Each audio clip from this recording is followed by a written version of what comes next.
All right, everybody, this is Scott Campbell with Morris Home Inspections back for another episode of the South Carolina Standards of Practice and Code of Ethics presentation. Standards of Practice are written by ASHI here in South Carolina. So there we go. South Carolina Standards of Practice. We are going to be focusing on exterior this time. Last month I did roofing. This is the next step in your inspection report is the exterior. Other than crawl spaces, this is probably the place where I find the most defects. Obviously, it's exposed to the elements more than any other component in a home, and so you're obviously likely to find more defects here. All right, so this is what you look for when you do an exterior inspection, and this is the things that you will report on in your inspection report. The wall cladding, flashing, and trim. So wall cladding basically means the exterior finishes. Is it vinyl or cement siding, wood shakes, brick, stone? You'll report on the windows and doors. You will report on the drainage, grading and surface drainage, walkways, patios, and driveways, and the eaves, soffits, and fascia. All right. In this instance, we call for a qualified contractor. It doesn't take a genius to shoot some silicone caulk in there. Oftentimes we can say a qualified person or something of that nature. Obviously, if you're dealing with heating and air units, you're going to call for an HVAC specialist. Windows, doors as a contractor, general contractor, handyman. I will always use the term qualified contractor. Something wrong on the roof? Well, I want a roofing contractor. You have an electrical issue, it's an electrician. Plumbing issues, you're going to call for a plumber, things like that. Sometimes I will call out for a qualified appliance repair specialist if it's, a dishwasher or something of that nature. But in this instance, it's just a qualified contractor. So you want to identify the issue, explain what the issue can cause, and advise the correct contractor or recommendation. All right. All right, onward. So brick wall cladding. A couple different types of defects here. So you have the stair step cracking. Most everybody has seen this. It's typically caused by settlement. A lot of times in this, I will advise to monitor in the future for the crack worsening. I'll recommend having a mason repoint as desired. In this instance, when cracks are splitting the face of bricks, straight vertical crack like that, usually the settlement issue is worse, or it is a structural issue. Sometimes in these instances, you'll find piers that are leaning or deteriorating in the crawl space. So in this instance, I will recommend a qualified contractor come in and look at it. And if it's really bad, I can even go as far as to recommend a structural engineer. Here you go. So I mentioned this last month, and I'll say it again. You'll hear a lot of contractors say that your house is only as good as its flashing. In this case, you're missing head flashing above the window. There should be a piece of metal here that is lapped up behind this T111 siding, and that comes down over, or at least out past the edge of this window. Why is that important? It keeps the water from running back behind the siding or the window and getting into the structure of the house. So we're going to call out missing head flashing.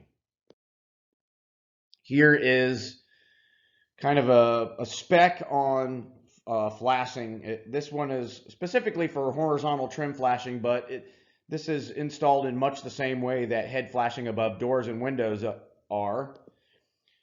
So again, here you have your flashing is installed. It's a piece of metal that goes up underneath the siding, right? So if water gets kind of in here, it hits that flashing.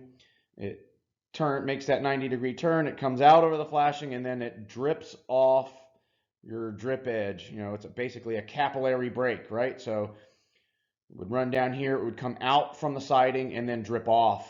That flashing isn't there, and you get water back here. It's just going to run right down into the wall structure, right? So there is your horizontal trim flashing. A word of note, do not caulk where the flashing and trim or other materials meet.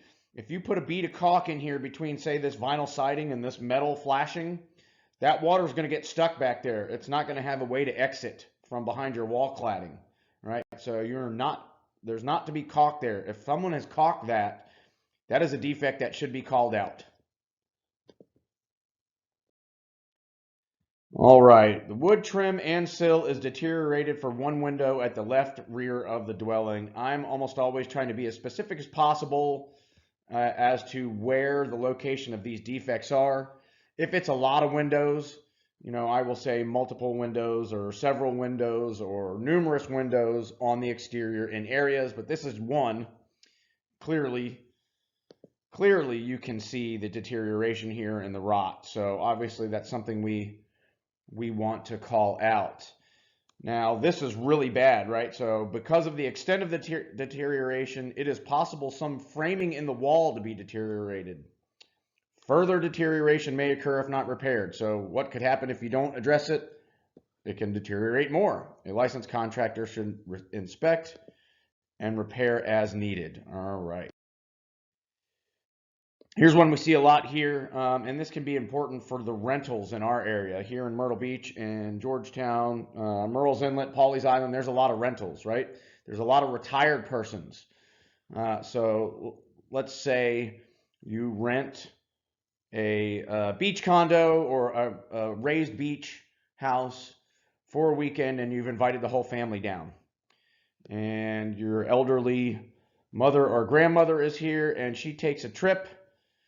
She can't grasp this handrail to break her fall, right? So there has to be specific types of graspable handrails. That is a safety issue. Now here in this case, they've installed these secondary handrails, which would be considered graspable. However, there isn't much gap here in between the wall and the handrail, and that would be difficult for somebody to grasp in a fall or trip and fall situation where they're trying to grab something quickly. So I'm still probably going to call this out as a defect. All right.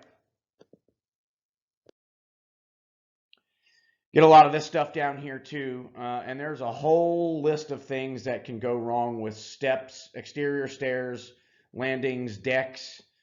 There are some prescriptives written up by like the woodworking societies and whatnot. But you know, one that I see often, instead of, here's your support post that's holding your deck up, they just face nail these in, right? They're supposed to be through bolted all the way through. Washer, bolt, you know, in the head on this side, bolt on the inside. Instead, they just face nail them. Well, here where there's a lot of salt air, you know, these things can corrode pretty easily and quickly, and then your rim joist isn't fastened to your support post anymore. So that's something that we'll call out. Again, the things that I put in here, I'm not going through an exhaustive list. It's just things that I see all the time in this area. Here's another thing. Trees within 10 feet of the foundation can cause foundation damage. Roots, uplift, things of that nature. That should be pretty self-explanatory.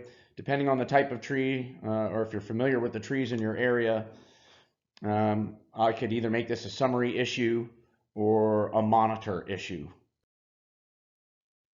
Pretty obvious one here. The wood fascia and soffit panels on the exterior in areas have deteriorated panels, caulking, and peeling paint. So I've identified the problem. Further deterioration may occur if not corrected. I've identified what can happen if the problem is not addressed. Who should fix it? A licensed contractor should inspect further and repair or replace as needed. Now, why do I say inspect further? Well, I can see the damage on the exterior, but I can't tell how extensive that damage is on the interior. Has it gotten into the roof structure? Well, contractors should probably take those panels off and inspect further then they can make recommendations whether the roof structure also needs to be addressed. All right, here's a concrete walkway. That's a trip hazard, right? So again, you have to use discretion. You see a little bit of uplift. Is it a trip hazard? Maybe not. So do you monitor for further uplift? Or is it a pretty big step that grandmother's going to catch a toe on and fall, right? So it could be non-summary issue where we're recommending monitoring, or it could be a summary issue where we are recommending correction. This is actually something that I ran into last week. So when we talk about drainage and grading, so here was a manufactured home, concrete driveway, and the grade is running back towards the foundation. So you can see right here where all this water is collecting. Well, what do we have here? We have the downspout from the gutter dumping all the water from the roof right on this area, and that water is running back towards the foundation. Well, because this is a manufactured home, it has steel I-beams underneath the floor structure, and they have built the brick skirting up around that and encased that steel I-beam in the mortar. Well, this water is running up underneath there, so we have high moisture area content underneath. These are the concrete masonry units that are used as piers to hold this up. As you can see, the water is wicking up these. It's more than likely doing the same in the mortar and in the brick.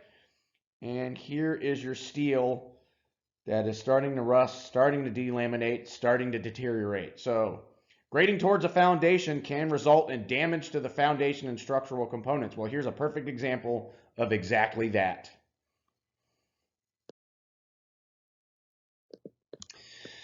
All right, there can be other landscape and exterior issues. Grading towards the foundation, as we just talked about. Holes or dips in the landscape, that can be trip hazards. Brick fencing or retaining walls that are unstable, they can fall on somebody. And slab erosion to walkways and driveways. Eventually, those walkways and driveways can give way if the dirt underneath is eroding. Here's a list of the things according to the standards of practice that an inspector is not required to inspect.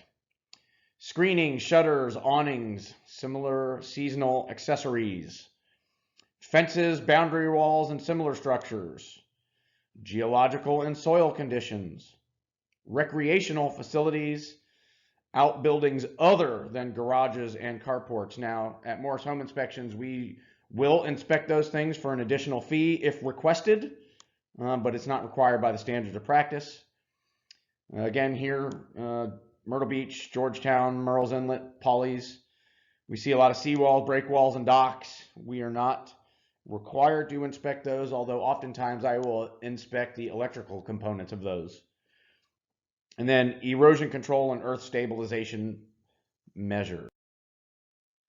If you're interested in seeing the standards of practice and code of ethics here in South Carolina, you can go to the ASHI website because, again, they've written these for South Carolina. And there's your link for that. You can send me an email personally, scott@morrishomeinspectionsinc.com, and I will send you a copy. And check out our website at morrishomeinspectionsinc.com. Thank you very much for watching, and I will see you next